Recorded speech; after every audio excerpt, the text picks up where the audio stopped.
Hello, good afternoon, students. Welcome to biology online classes. So, in the previous class, we discussed about the structure of a prokaryotic cell and its different parts, right? So, in today's class, we will be discussing about the structure of another type of a cell called as a eukaryotic cell. But before discussing eukaryotic cell, we have to discuss two more important part of prokaryotic cell. One, it is a mesosome, and another one is ribosomes, right? So let us start the class with the discussion of mesosomes.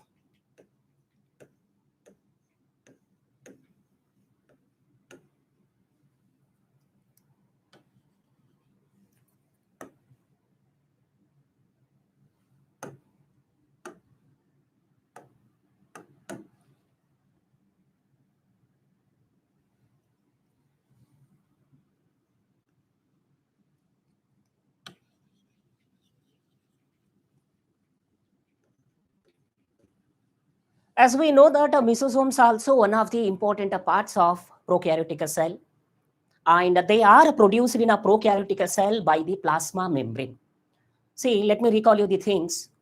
In the last class, I said you that in the prokaryotic cell, there are three membranes. All the three membranes which are tightly bounded with each other, making cell envelope. And in a cell envelope, the first layer is called as a glycocalyx.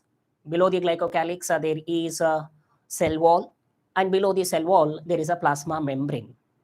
And do remember, the plasma membrane of prokaryotic cell is similar to the plasma membrane of eukaryotic cell. There is only one difference that we shall discuss later. And this plasma membrane of the prokaryotic cell is folded. It is folded to produce the mesosomes. Okay. So how we can define these mesosomes? The plasma membrane, or say these are the mesosomes, these are the extensions.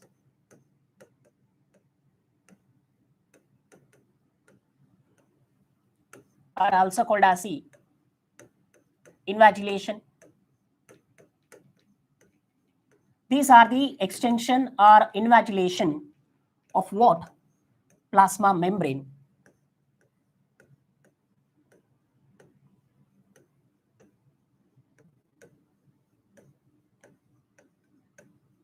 Into the cell.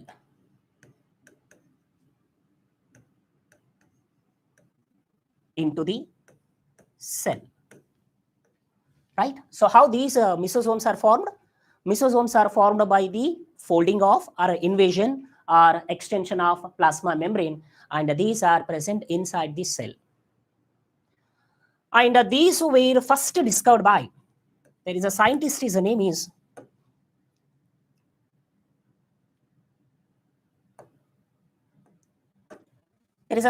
called as Hiller. He discovered the mesosomes for the first time. Right? So how they appears? These are mesosomes. Structurally, how they appears, they will be like this. So there is bacterial cell, and in a bacterial cell, there are so many foldings present in the plasma membrane. Just imagine it is a plasma membrane, and this plasma membrane is folded into so many structures, and these structures, what we call them as mesosomes, right? We call it as mesosomes, right? These are the mesosomes.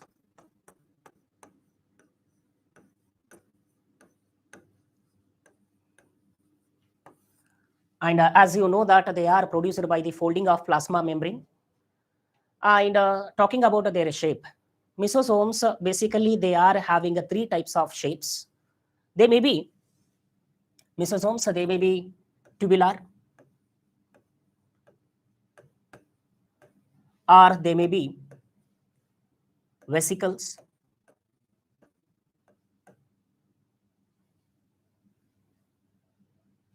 They may be in the form of vesicles, or sometimes they may be in the form of lamellae.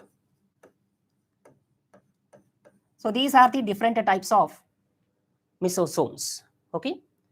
Now talking about their function, what is the function of these mesosomes? Listen.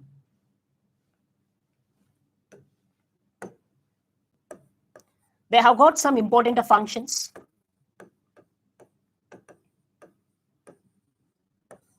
What are the functions of mesosomes?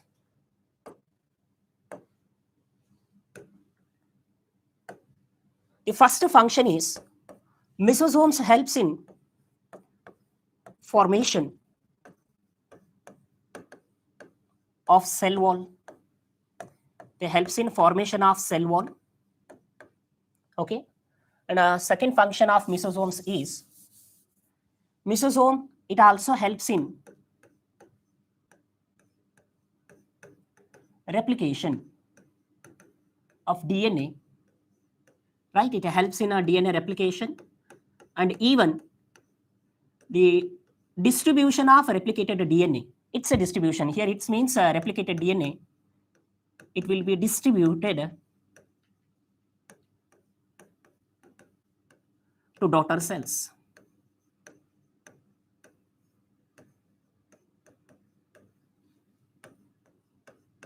So this is the second function of mesosomes. First function is it helps in a formation of a cell wall. Second function is it helps in a replication of DNA. And after DNA replication, that replicated DNA should be distributed among the daughter cells. So that is the second function. And now let us see the third function of this mesosomes. It also contains the enzymes of respiration. Okay. So mesosomes are having various enzymes that participate in respiration. Even mesosome helps in secretion. And one more function of a mesosome is that it increases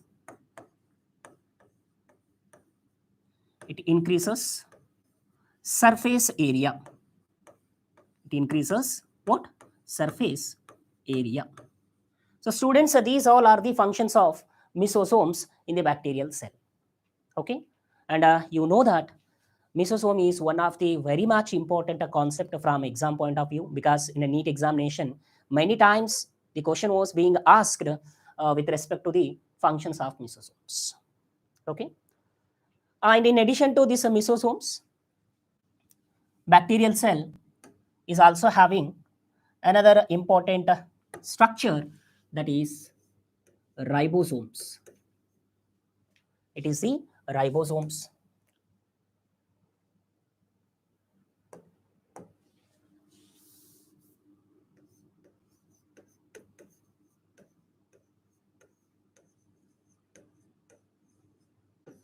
Okay. So what are ribosomes? You already know that ribosomes are commonly called as, these ribosomes, they are commonly called as, or they are made up of ribonucleoprotein. They are chemically made up of ribonucleoprotein, right? And you should remember that ribosomes, they are non-membrane bounded cell organelles. These are non-membrane bounded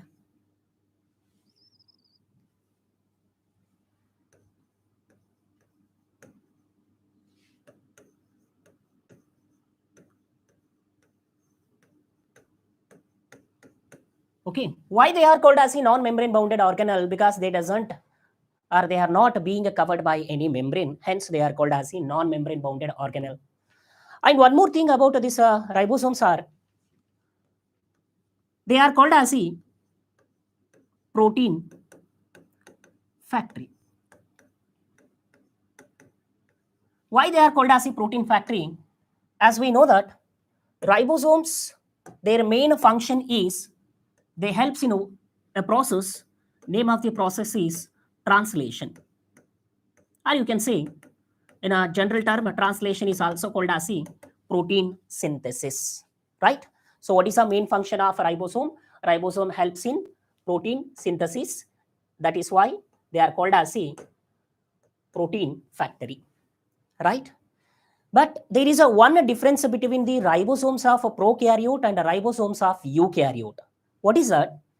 In case of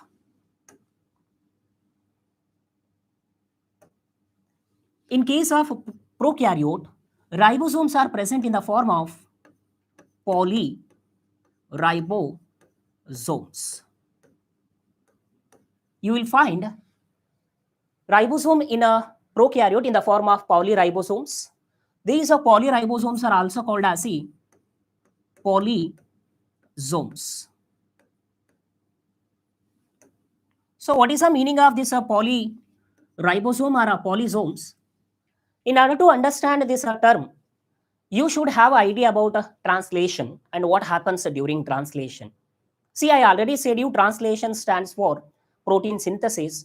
During translation, protein is being synthesized within a ribosome. But for translation, there should be there is a requirement or a need of information.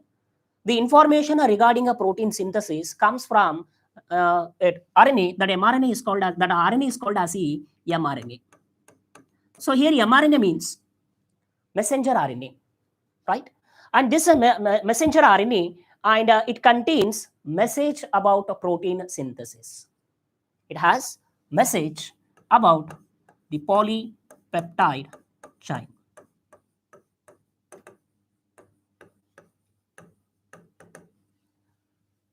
Now, during a protein synthesis, what happens? If there is a mRNA, just imagine during the translation process, there is mRNA. This is the mRNA. And to this mRNA, ribosome binds. So this is how ribosome binds. Right? This is the one ribosome. And this is another ribosome. This is one more ribosome. So whenever a single mRNA, this is the mRNA, right? This is the mRNA, and these are the ribosomes. Whenever a single mRNA is bounded by more than one ribosome, it is called as the polysomes, are also called as the polyribosomes. Right? The name itself indicates here poly many. So more than one ribosomes are binded to the mRNA. And you can see this polyribosomes only in case of prokaryotes, not in case of eukaryotes. Why these polyribosomes can be seen only in a prokaryote and not in a eukaryote? The answer is the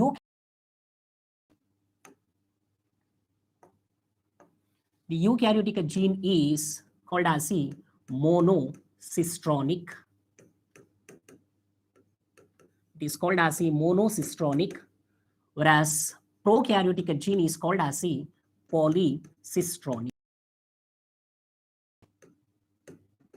Okay, so bacteria and other prokaryotic organisms, they are having a polycistronic gene. What is the meaning of a polycistronic gene? A single gene having information or a message about more than one polypeptide chain. Hence, in a prokaryotic organism, a single mRNA is bounded with more than one ribosomes. What about the size? What about the size of the ribosomes? Usually, size of the ribosome is measured in terms of S. S is the unit to measure density of ribosomes. So what does S stands for? Here S means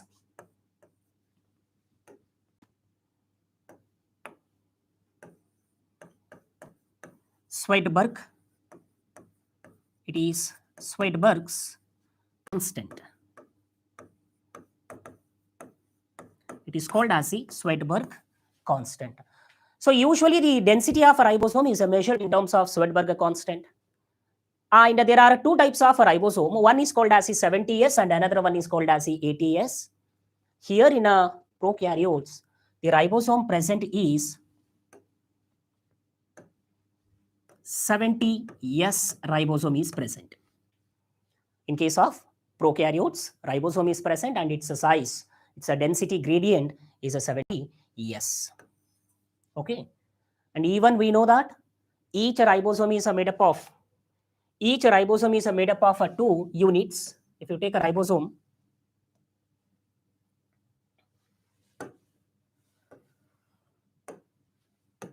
so each ribosome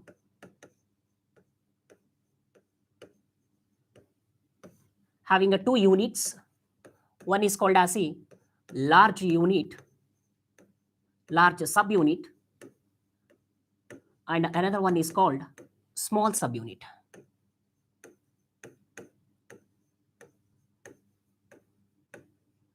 Okay. By chance, if a ribosome is of 70S, just imagine there is a ribosome made up of 70S, then the size of the large subunit will be 30S, and small subunit will be having 30S. So large will be having a 50S and a small subunit will be having 30S. And such a 70S ribosomes are present in a bacterial cell. Not just bacteria, the 70S ribosomes are present in all of prokaryotic cells. In addition to prokaryotic cell, 70S is also present. Where again it is present, 70S ribosome is also present in a mitochondria. It is also present in mitochondria, and it is even present in chloroplast, right? And let me tell you one important thing about a ribosome. Ribosome is popularly called as ribosome. It is popularly called as what? It is called as organelle within an organelle. It is called as the organelle within an organelle, right? So why this ribosome is called as the organelle within an organelle? Because see, ribosome is one cell organelle, and this ribosome is present in a chloroplast and mitochondria. This chloroplast and mitochondria, they are also cell organelles only. So that is why, since a ribosome is present, which is a cell organelle, this cell organelle ribosome is present in another cell organelle like a chloroplast and a mitochondria. Hence, they are called as the organelle within an organelle. And if you talk about the size of the, this is the density gradient. Okay. If you talk about the size of the ribosome in case of bacteria, usually the size of the ribosome is around 50 to 20 micrometer. So this is about the ribosomes that are present in bacteria or say prokaryotes. Along with the mesosomes, ribosomes, there is another important structure. That important structure is called as a chromato. It is called as a chromatopores. Right? It is called as a chromatopores. So what is the meaning of this chromatopores? Where they are present? Chromatopores are usually present in, they are present in blue-green algae, or you can call them as cyanobacteria. So cyanobacteria, they are having a specialized structure. That specialized structure is nothing but a chromatopores. And where these are present, how these are formed? Chromatophores, they are mainly formed by this invagination of plasma membrane. Plasma membrane. Just like a mesosomes. Like mesosomes, these also formed by the invagination of plasma membrane. Now, what is the importance of this chromatopores? What is the function of these chromatopores? These contains, what they contain? These contains photosynthetic pigments. Photosynthetic pigments. like chlorophyll A. They contain pigments like chlorophyll A. And you know what is a function of this chlorophyll A? When the chlorophyll A is present, it participates, it helps in photosynthesis. And in a biological classification topic, they have given that cyanobacteria, they are having a chlorophyll A, which is similar to the flowering plants or the higher plants. And where this chlorophyll A is present in a cyanobacteria, they are having a chlorophyll A pigment within this chromatophores, right? Students, that is all about a prokaryotic cell, right? In yesterday class and in today's class, in current class, we had a discussion about prokaryotic cell. Now let us start eukaryotic cell.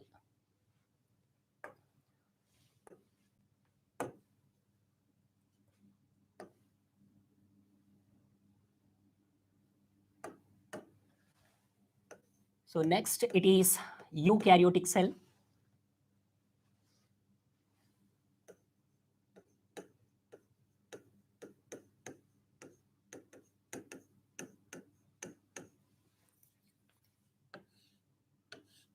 Okay. So at the beginning of a topic, I said you that there are two types of cells. One is called as a prokaryotic and another one is called as a eukaryotic cell. Now, what is the meaning of a eukaryotic cell? Again, this term eukaryote is taken from Greek language. It is also derived from Greek language, where in a Greek language, eu means, eu stands for well, or it is also gives meaning of true. Karyon stands for nucleus, right? U stands for true or well, whereas karyon stands for nucleus. Then what are eukaryotes? These are the organisms having well-defined nucleus, right? So these eukaryotes, they contains, or they in their cell, there is a well-defined nucleus is present, which is not present in prokaryotes, right? We already know that in a prokaryote, a nucleoid is present, not nucleus, right? And what are the example for this eukaryotic organism? Eukaryotic organism, it includes protista, fungi, animals, and plants, right? So these all are example for eukaryotic organisms. And one more thing about eukaryotic organism is that a very important character, eukaryote, it is having membrane bounded, it is having a membrane bounded nucleus. So there is a presence of nucleus in the eukaryote, which is membrane bounded, right? In addition to this nucleus, eukaryote, they also have some cell organelles which are not present in a prokaryotic cell. What are the cell organelles that are present in a eukaryotic cell? One, we already know that it is a nucleus. Second one is endoplasmic reticulum, Golgi complex. It is Golgi complex. And the third one is lysosomes, even vacuoles, and one more is mitochondria.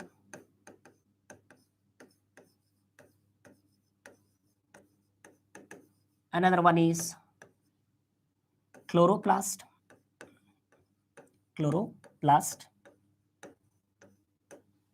And let us write nucleus also. Nucleus. And even there is a presence of cytoskeleton elements.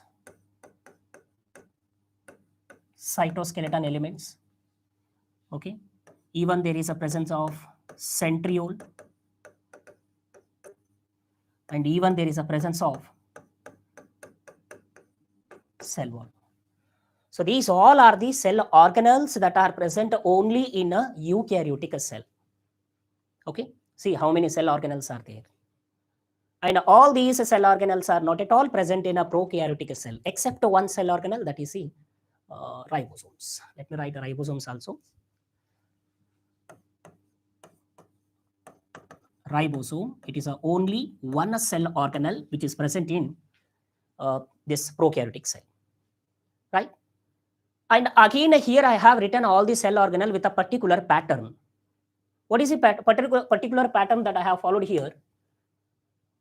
See, the first set of cell organelle that I have written, these all are single membrane bounded. These all are single membrane bounded, means they have only a single membrane. Whereas these cell organelles, these are double membrane bounded. And finally, these are non-membrane bounded. Right? So this is a list of cell organelles that are present in eukaryotic cell. Okay, and because of presence of all these cell organelle, there is compartmentalization. There is compartmentalization of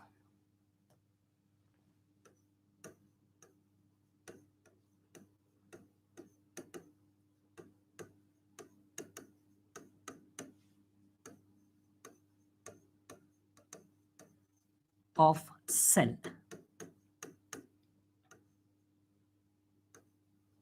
Right? So you can see compartmentalization in case of eukaryotic cell. What is the meaning of this compartmentalization?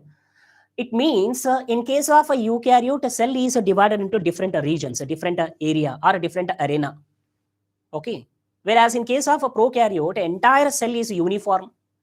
You cannot see different parts or different arena in case of prokaryotic cell.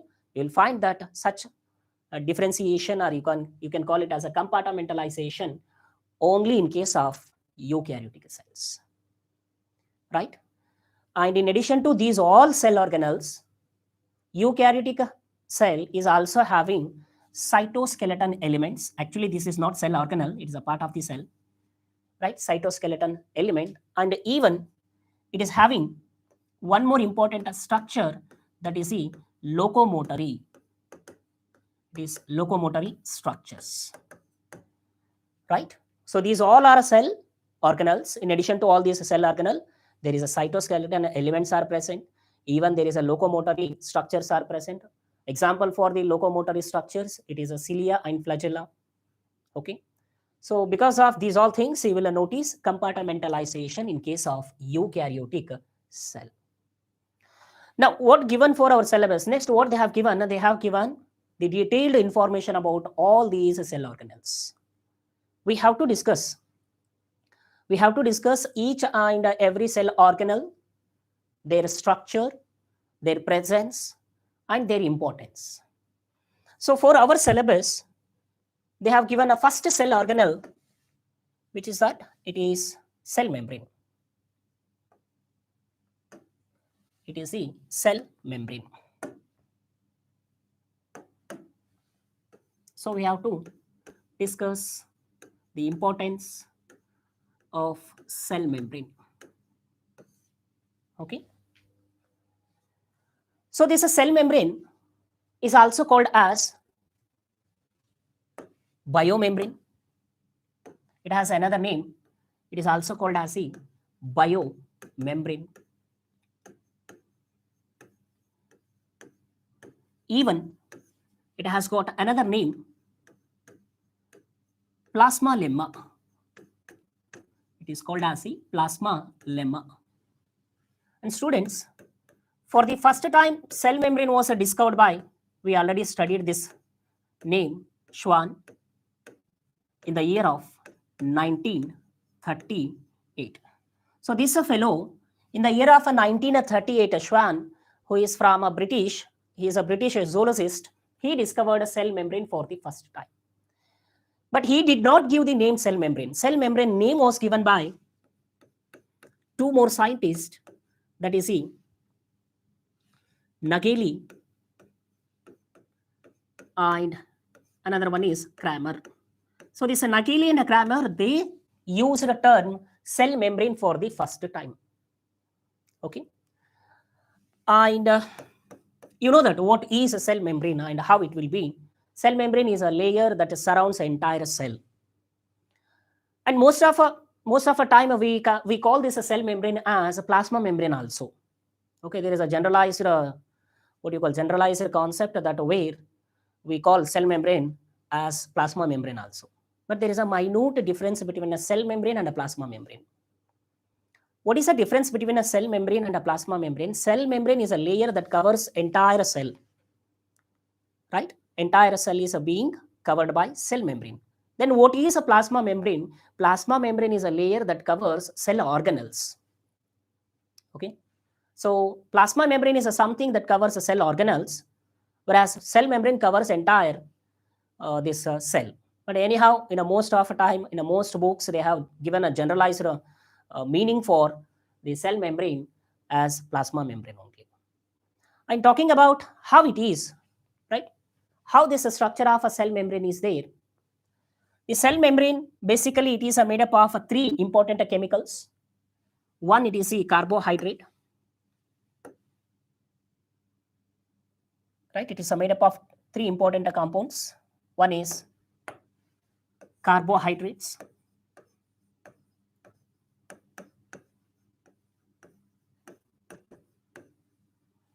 and the second one is proteins, and the third one is lipids. So basically cell membrane is made up of three chemicals, that is the carbohydrate, protein, and the lipids. And one more thing is, the detailed structure of a plasma membrane, cell membrane was studied only after the development of electronic microscope. Okay. And it is like in the year of 1950s. So during 1950, there was a development of electron microscope. With the help of that electronic microscope, it was possible to study detailed chemical structure of plasma membrane. And scientists, they come to know that plasma cell membrane is basically made up of three chemicals, that is a carbohydrate, proteins, and lipids. Okay. And for their study, for the first time, chemical nature of cell membrane was studied by using human RBC. Okay. So it is a human RBC which was used for the chemical study of cell membrane.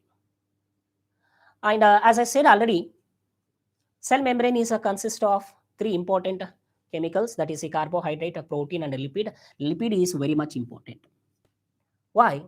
In a cell membrane, lipid is main important component.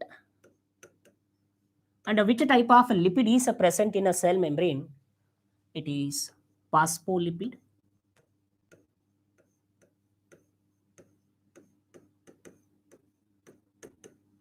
even glycolipid,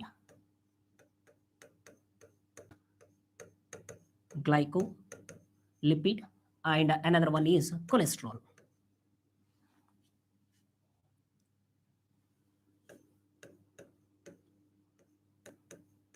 So these are the three different forms of lipid, and these three forms of lipids are present in the cell. This one is very much important. Which one? Phospholipid. So phospholipid is an important component of cell membrane. Again, in a phospholipid, there is a type called as phosphoglycerides. Phosphoglycerides. Okay. So it means in the cell, in a cell membrane, phosphoglycerides are present in the form of phospholipids is present in the cell membrane.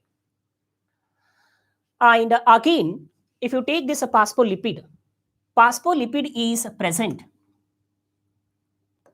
It is present in the form of head, and it is also having tail part. So this is how phospholipid is present. Okay. And again here, this is called as the head part, and this one is called as the tail part. Head is polar in nature. It is a polar, or say hydrophilic in nature. It is a hydrophilic. Whereas a tail, it is a non-polar. It is non-polar, or it is also called as the hydrophobic. It is called as the hydrophobic. See, the phospholipids, each phospholipid is having two important parts. The first head part is hydrophilic, whereas tail part is hydrophobic. Hence, here this phospholipid is called as the amphipathic. So, what is the nature of a lipid in a cell membrane? In a cell membrane, the lipid is called as the amphipathic. What is the meaning of this amphipathic? Amphi means two. Here it is having a two nature. A single phospholipid is having two nature. The head is having a hydrophilic nature, whereas the tail is having hydrophobic nature. Right?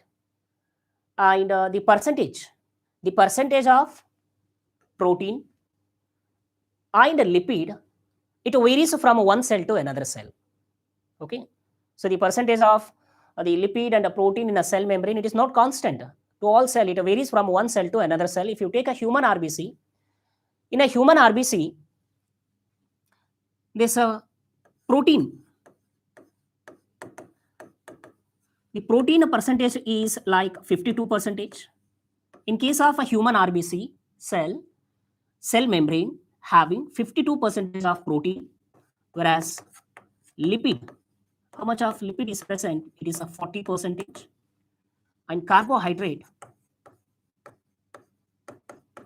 how much of carbohydrate is present? That is only 1 to 2%. So this concentration, or what you say, this chemical is there, no? This chemical composition varies from one cell to another cell. And I already said you about this lipid. A lipid is present in the form of phospholipid, particularly phosphoglyceride. And again, this phospholipid is having a head and a tail. Head is where it is a polar or a hydrophilic nature. Tail is hydrophobic in nature. Both character, it is called as a amphipathic. Now, what about in case of cell membrane? In case of cell membrane, the protein is also present. Okay. And there are two types of proteins in a cell membrane. What are the two types of proteins in cell membrane? One is called as the extrinsic protein, and another one is called as the intrinsic protein. Okay, cell membrane is having two types of proteins. What are the two types of protein? One is extrinsic protein and another one is called as the intrinsic protein. And extrinsic protein is also called as, it has another name. Okay, it is also called as the peripheral protein. It is called as the peripheral, and it is called as the integral. It is also called as the integral protein. So there are two types of proteins. So based on what they have divided the protein into two types, based on their position and ease of extraction. What is the meaning of ease of extraction? If you want to extract a protein from the cell membrane, you can easily extract or easily you can collect extrinsic protein easily. But intrinsic protein, you cannot extract them. Why you cannot extract them? They are present in the deeper side of the this phospholipid. Okay. So based on ease of extraction and based on position, there are two types of proteins in the cell membrane. One is intrinsic and another one is the extrinsic. Let me tell you, again in an intrinsic protein, we are talking about intrinsic protein.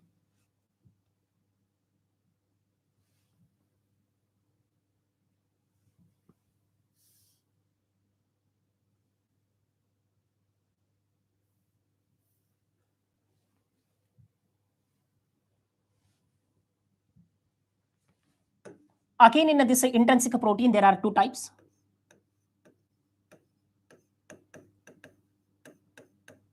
Partially embedded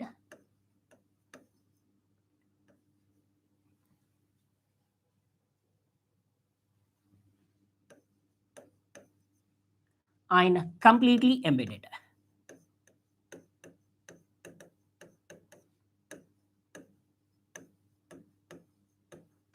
Right? You will understand what is the meaning of this partially and completely embedded protein when we see the diagram of plasma membrane.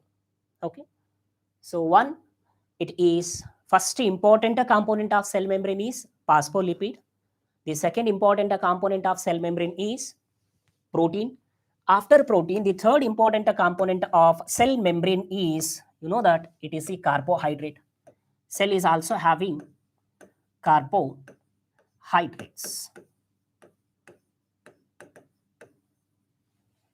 Cell membrane is also having carbohydrate. Okay. So here in a cell membrane, what type of carbohydrate is present? It is nothing but sugar. Right? Sugar is present. Particularly what type of sugar?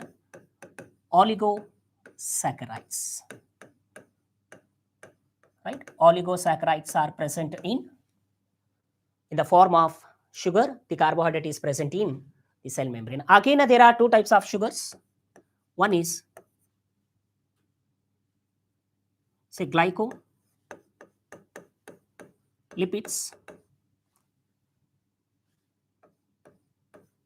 One is glycolipids and another one is called as the glycoproteins. So what is the difference between a glycoprotein and a glycolipid? If a sugar molecule is associated with the lipid, right? Because in cell membrane there is a lipid. If a sugar molecule is associated, attached to lipid, it is called as a glycolipid.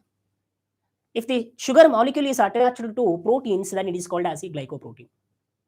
And what is the percentage of this sugar in the cell? Hardly it is like 1 to 2%. Though they are present in a less amount, less quantity, they have a very important function. There is a very important function of this sugar in the cell membrane. What is that? Cell-to-cell recognition. You will understand that meaning of cell-to-cell recognition when we see the detailed structure of plasma membrane. Right? So these are the three components of cell membrane. Now let us discuss models.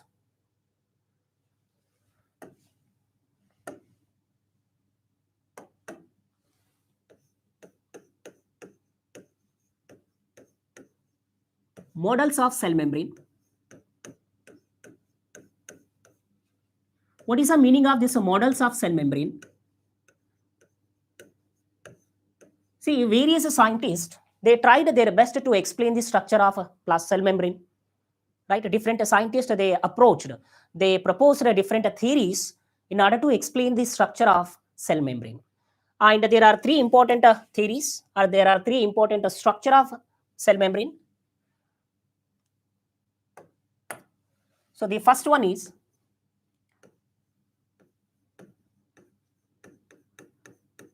sandwich model.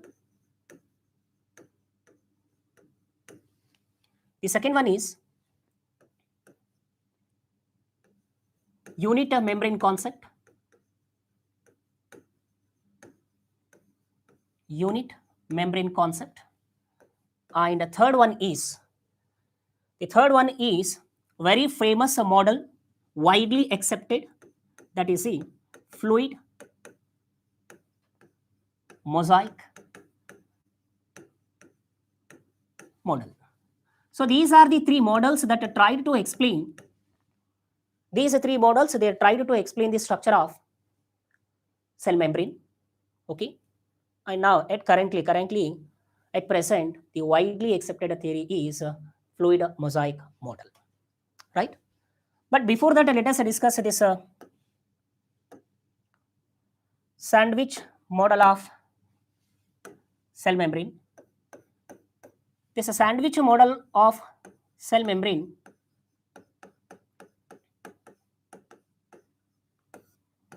it was proposed by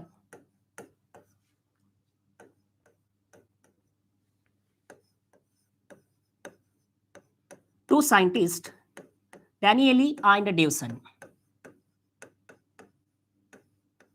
in the year of 1935. Okay, so it was proposed by Danieli and Davison in the year of 1935. And according to them, according to these two scientists, how this plasma membrane will be.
So according to this Danieli and Davison, the shape of the or the structure of cell membrane will be like this.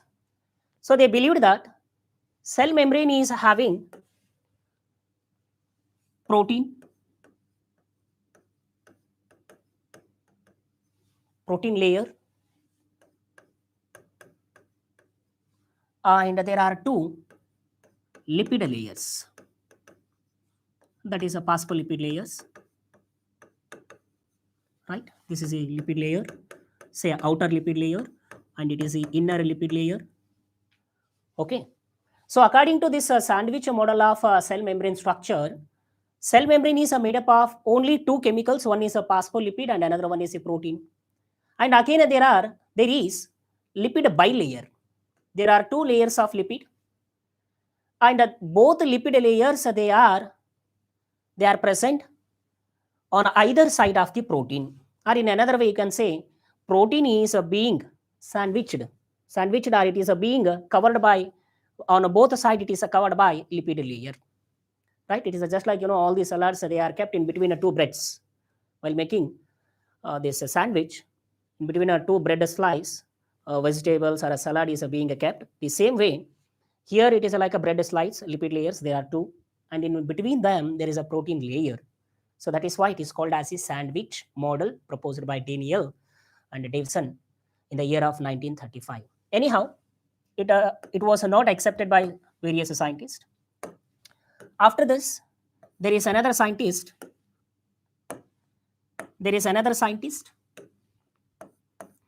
Called as Robertson.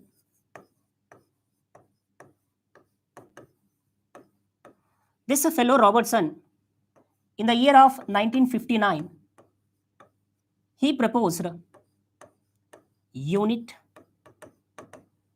membrane model. Okay. Anyhow, it was also later rejected by various scientists. So finally, proposed model of a cell membrane structure, it is fluid mosaic model. Fluid mosaic model was proposed in the year of 1972. by two scientists. One is Nicholson and another one is Singer, and it is the most widely accepted theory. Right, till today also we are using only this fluid mosaic model. How it is, let us see.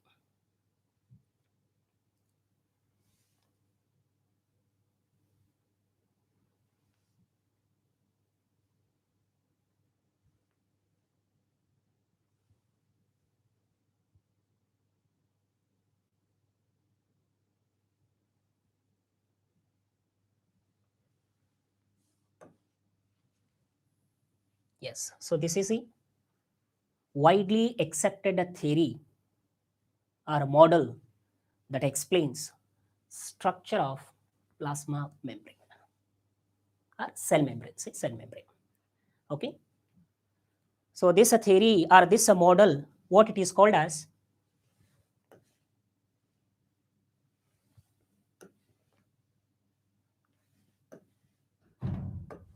It is called as fluid mosaic model. It is called as the fluid mosaic model. And as I said already, it was proposed in the year of 1972. 1972 it was proposed, and it was proposed by two scientists. Who is that? Two scientists. One is Nicholson. One it is Nicholson, and another one is the Singer.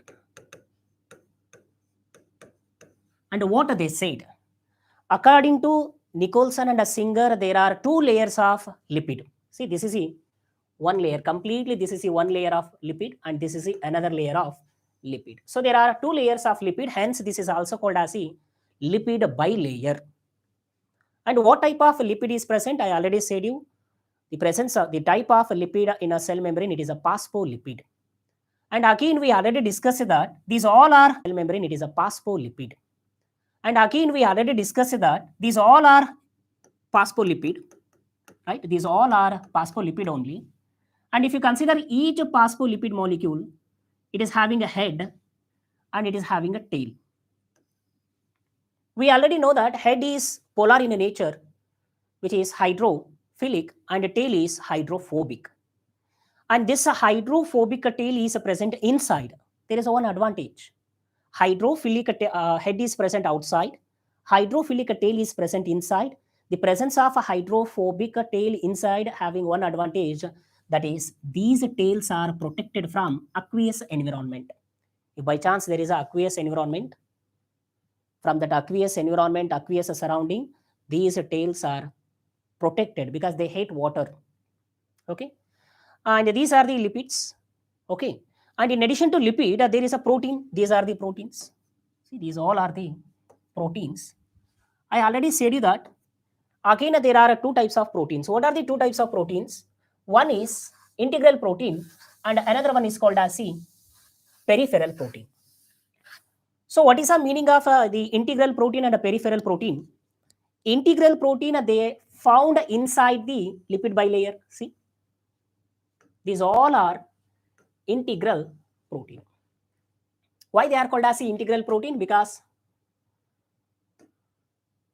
they are found within the lipid bilayer, hence they are called as the integral protein. Again, there are two types of integral protein. One is completely embedded. This is completely present inside the lipid layer, whereas it is a partly present inside the lipid layer. Hence, it is called as a partly embedded protein. It is called as a fully or completely embedded protein. Okay, they have got their important function. We shall discuss that later. So these are the types of protein. This is just integral protein. In addition to integral protein, there will be even extrinsic proteins also present. There is a presence of extrinsic protein. Along with the lipid and the protein, there is a one important biomolecule. One more is this sugar molecule, or say carbohydrate. Right? We already know that cell membrane is having around 1 to 2% of carbohydrate in the form of sugar, that is oligosaccharide. And again, there are two types of oligosaccharide, that is a glycoprotein and a glycolipid. What is the meaning of this glycoprotein? When a carbohydrate is attached to protein, or say sugar, these are the sugar molecules, right? These are the sugar molecules. These sugar molecules attached to protein. Such a sugar is called as a glycoprotein. Then what it is, by chance, if there is a sugar molecule and that sugar molecule is attached to the lipid, then it is called as a glycolipid, right?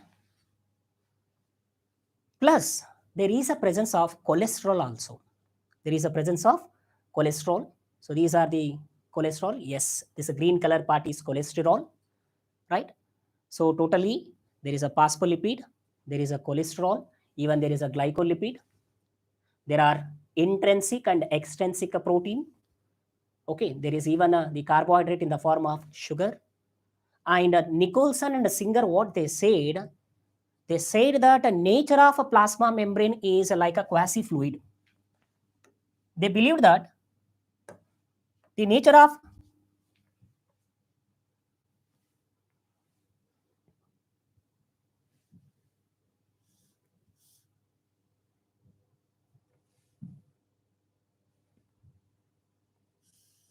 so what they said that nature of the plasma membrane is like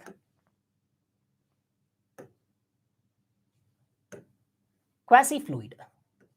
So what is the meaning of a quasi-fluid? Quasi-fluid means it is like a gel. It is not completely solid or it is not completely liquid. The nature of the plasma membrane is like a quasi-fluid, or also called as a gel. And even they compared this cell membrane with the iceberg, right? There are so many oceans or a sea.